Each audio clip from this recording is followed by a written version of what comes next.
ಸಚಿವರ ಖಾತೆ ಹಂಚಿಕೆ ಇನ್ನೂ ನಿಗೂಢ. ಲೋಕಭವನ ತಲುಪದ ಅಂತಿಮ ಪಟ್ಟಿ, ಕೆಲ ಬದಲಾವಣೆಗೆ ಮುಂದಾದ ಸಿಎಂ ಡಿಕೆಶಿ. ಕಾವೇರಿ ಕಿಚ್ಚು, ನಾಳೆ ಕರ್ನಾಟಕ ಬಂದ್ ಖಚಿತ ಎಂದ ವಾಟಾಳ್. ಬೆಂಬಲ ನೀಡಲ್ಲ ಎಂದ ಪ್ರವೀಣ್ ಶೆಟ್ಟಿ, ಸಾರಾ ಗೋವಿಂದ್. ಪ್ರಜ್ವಲ್ ರೇವಣ್ಣ ಬಳಿ ಮೊಬೈಲ್ ಪತ್ತೆ ಕೇಸ್, ಜೈಲಿನ ಸಹಾಯ ಅಧೀಕ್ಷಕ ಅಮಾನತು. ಕರ್ತವ್ಯ ಲೋಪದಡಿ ಉತ್ತರಿಸುವಂತೆ ನೋಟಿಸ್. ಆರೋಗ್ಯ ಸೌಧದಲ್ಲೇ ಕಳಪೆ ಪದಾರ್ಥ ಪತ್ತೆ, ಅವಧಿ ಮುಗಿದ ರವೆ ಸಾಮಗ್ರಿಗಳು ಸೀಸ್, ನೋಟಿಸ್ ಜಾರಿ ಮಾಡಿದ ಅಧಿಕಾರಿಗಳು. ನಾವು ಪ್ರತಿ ಪ್ರಶ್ನೆಗೂ ಉತ್ತರ ಕೊಡ್ತೇವೆ, ಸಂಸತ್ ಅಧಿವೇಶನ ನಡೆಯೋದಕ್ಕೆ ಬಿಡಿ. ವಿಪಕ್ಷ ಸಂಸದರ ನಡೆಗೆ ಅಮಿತ್ ಶಾ ಬೇಸರ.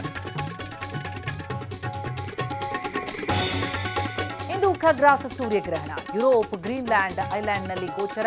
ರಾತ್ರಿ 9ರಿಂದ ಬೆಳಗ್ಗೆವರೆಗೂ ಸಂಭವ.